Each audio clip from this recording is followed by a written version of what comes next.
दोस्तों एक लड़की काफ़ी लंबा समय से बीमार चल रही थी। उसके माता पिता उससे बहुत बड़े बड़े अच्छे एमबीबीएस डॉक्टर से दिखलाते हैं, लेकिन पता नहीं उस लड़की के अंदर कौन सी बीमारी थी कि ठीक होने का नाम ही नहीं ले रहा था। और फिर दोस्तों लड़की के जो पिताजी होते हैं, उसका एक रिश्तेदार कहता है कि मैं एक बहुत ही पहुँचे हुए बाबा को जानता हूँ, उस बाबा के आशीर्वाद से तुम्हारी बेटी ठीक हो जाएगी, एक बार अपने बेटे को उस तांत्रिक बाबा से दिखाओ। इसके बाद जो लड़की के पिताजी होते हैं सीधा उस तांत्रिक बाबा के पास जाते हैं और उससे अपनी सारी समस्या बता देते हैं। फिर तांत्रिक बाबा कहते हैं कि तुम्हारे घर पर एक बहुत ही बड़ा भूत का साया है, कुछ लोगों का मृत्यु दोष है, मौत कभी भी आ सकती है। जैसे इस बात को लड़की का पिताजी सुनते हैं वो पूरे तरीके से घबरा जाते हैं और कहते हैं कि अब क्या होगा। फिर तांत्रिक बाबा कहते हैं सब ठीक हो जाएगा, इसके लिए पूजा करनी होगी, और ये जो पूजा होगी जिस लड़की का तबीयत खराब है उस लड़की के साथ एक बंद कमरे में करनी होगी। उस कमरे में सिर्फ मैं रहूंगा और वो लड़की रहेगी, बाकी लोग कमरे के बाहर रहेगा। और फिर दोस्तों वो तांत्रिक बाबा होते हैं उस लड़की के लेकर कमरे में चले जाते हैं और अंदर से दरवाजा बंद कर देते हैं। इसके बाद दोस्तों क्या होता है, आज के कहानी के माध्यम से हम यही जानने का प्रयास करेंगे कि अंधविश्वास कितना नुकसानदायक हो सकता है, कितना खतरनाक हो सकता है, और इस अंधविश्वास में न जाने कितने लोग अपनी जान गंवा दिए और कितने लोग अपनी धन संपत्ति बर्बाद कर दिए। नमस्कार, प्रणाम, मैं सर्वेश राज। कहानी शुरू करूं इससे पहले आपसे एक छोटी सी गुजारिश है, आप प्लीज वीडियो को लाइक कर दीजिए, साथ ही साथ चैनल को भी सब्सक्राइब कर लीजिए ताकि मेरा हौसला बढ़ता रहे। तो दोस्तों आज आपको जिस घटना की कहानी सुनाने जा रहा हूं, दरअसल घटना है राजस्थान के बाड़मेर जिले की। बाड़मेर में एक व्यक्ति रहा करता था जिसका नाम था महेंद्र। दोस्तों महेंद्र का 2 बेटी थी और 1 बेटा था। जो बड़ी वाली बेटी थी उसका नाम पिंकी था और पिंकी 22 साल की थी। इसके बाद दोस्तों दूसरा वाला बेटा था जो 19 साल का था, और सबसे छोटी एक बेटी थी जिसकी उम्र 10 साल थी।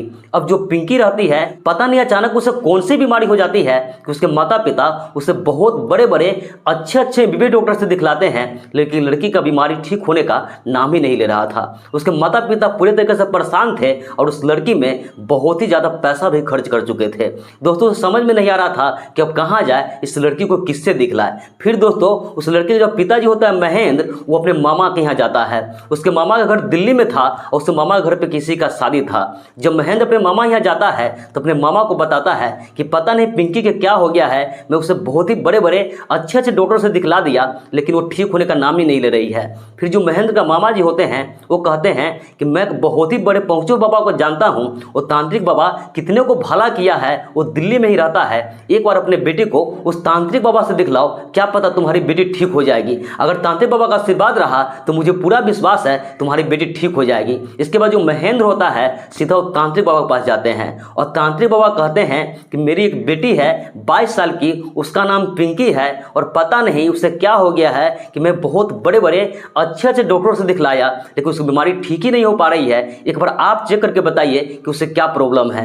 इसके बाद जो तांत्रिक बाबा होते हैं अपना आंख बंद करते हैं और थोड़ी देर बाद जब खोलते हैं तो कहते हैं कि तुम्हारे घर पर बहुत ही बड़ा भूत का साया है, 3 लोगों का मृत्यु दोष है, जिसमें तुम खुद हो, तुम्हारी पत्नी है और तुम्हारी बेटी है, मौत कभी भी आ सकती है। जैसे इस बात को लड़की का पिता ही सुनते हैं वो घबरा जाते हैं और कहते हैं कि अब क्या होगा। तांत्रिक बाबा कहते हैं सब ठीक हो जाएगा, चिंता करने वाली बात नहीं है, इसके लिए पूजा करनी होगी। मैं तुमको सामग्री बता देता हूं, एक लाल कलर का मुर्गा जिसका कलर लाल रंग का हो और 3 लाख रुपए का व्यवस्था कर लेना, जिसमें से 1 लाख रुपए तुम्हें पहले देना होगा और बाकी का 2 लाख है वो काम होने के बाद देना होगा। अब जो व्यक्ति होता महेंद्र अपने घर पे जाता है, अपने परिवार वाले से बातचीत करता है, राय मशवरा लेता है और फिर तांत्रिक बाबा को फोन करते हैं। और उसे फोन करते हैं तो तांत्रिक बाबा इससे घर पर चले आते हैं, और जब इससे घर पे आते हैं तो महेंद्र अपने बेटी पिंकी को दिखाते हुए कहते हैं कि यही मेरी बेटी है, इसका उम्र 22 साल है और इसी का तबीयत खराब रह रहा है। अब जो तांत्रिक बाबा होते हैं उस लड़की को देखते हैं तो लड़की काफी गोरी चिट्टी और देखने में बेहद ही खूबसूरत होती है। उस लड़की को देखकर तांत्रिक बाबा का नियत खराब हो जाता है। इसके बाद जो तांत्रिक बाबा होते हैं उस घर में जाते हैं, घर में कभी इस दरवाजा पर तो कभी उस दरवाजा पर, कभी घर के अंदर तो कभी बाहर, कभी छत पर तो कभी नीचे, इधर उधर करता है और थोड़ी देर बाद कहता है कि इस घर में बहुत ही बड़ा भूत का साया है। उसके पास एक बोतल होता है, उस बोतल में कुछ लाल रंग का, कुछ काले रंग का, कुछ नीले रंग का धागा होता है और उसमें थोड़ा सा लाल रंग होता है।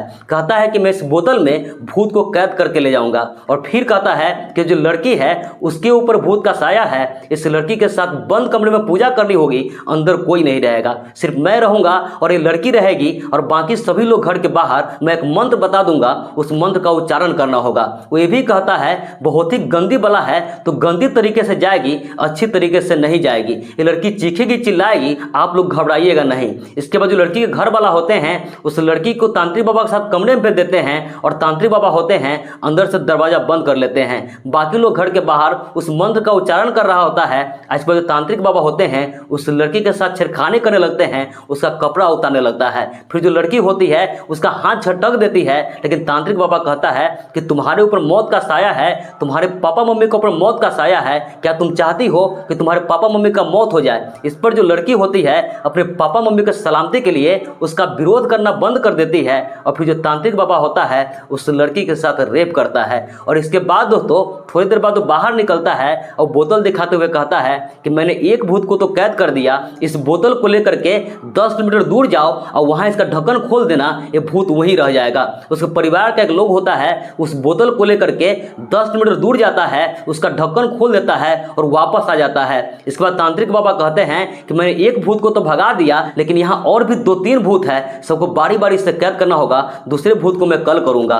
इस तरीके से दोस्तों अगले दिन भी वही करता है। परिवार के लोग कमरे के बाहर होता है, वो लोग मंत्र पढ़ रहा होता है और तांत्रिक बाबा अंदर जाकर उस लड़की के साथ फिर से वही गंदा काम करता है। इस तरीके से दोस्तों लगभग 3 दिन हो जाता है, लेकिन धीरे धीरे उसका जो भाई होता है 19 साल का, उससे कुछ शक हो रहा था। वो अपने पापा मम्मी को कहता है कि पता नहीं मुझे जो बाबा है इसका चाल चलन कुछ ठीक नहीं लग रहा है। इसके पापा मम्मी उसे डांटता है, कहता है कि तुम आजकल का लड़का हो, तुम्हें क्या पता, तुमको ये सब चीजें समझ में नहीं आएगी। लेकिन दोस्तों जो चौथा दिन होता है उस दिन तांत्रिक बाबा कहते हैं कि बस एक भूत और रह गया है, ये लास्ट भूत है, आज सब कुछ ठीक हो जाएगा। और इसके बाद दोस्तों फिर जो परिवार के लोग होते हैं वो सबको बाहर कहते हैं कि बाहर बैठकर मंत्र पढ़ते रहो, मैं अंदर जाता हूं और उस भूत को भी कैद करता हूं। इसके बाद तांत्रिक बाबा होते हैं उस कमरे में चला जाता है और अंदर से कमरे का दरवाजा बंद कर देता है।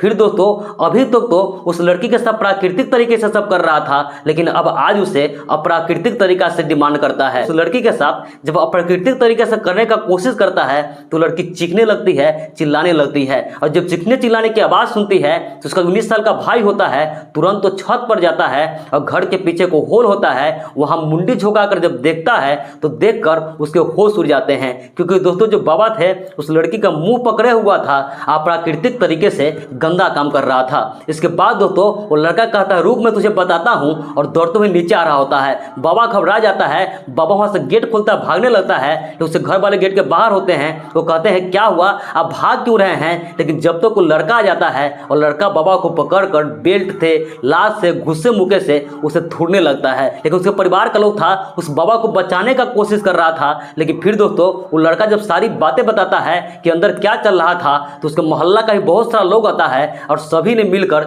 जिसको मन करे उस पर हाथ साफ करता है, बाबा को बुरी तरीके से पीट देता है। और फिर दोस्तों इसकी सूचना पुलिस को दी जाती है और एक एडिशनल एसपी होते हैं जिनका नाम होता है विक्रम संगवान, वो अपने टीम के साथ मौके पर पहुंचता है और इस बाबा को हिरासत में लेते हैं। और इस बाबा को हिरासत में लेकर जब इसका फोन चेक किया जाता है तो बहुत ऐसी घटना का खुलासा होता है जिसमें यह भी पता चलता है कि जो बाबा होता है वो बाबा जिसको घर के टारगेट में लेता था, पहले उसके अगल बगल से या उसके रिश्तेदारे से पूरा उसको कुंडली खंगाल लेता था, उसके बारे में सब कुछ पता कर लेता था, तभी वो अपना कदम आगे बढ़ाता था। इतना ही नहीं, दिल्ली का ही एक व्यक्ति था जिसका नाम विजय था, उसके दोनों बेटे को सरकारी नौकरी के नाम पर उसे 10 लाख रुपए ऐंठ लिया था।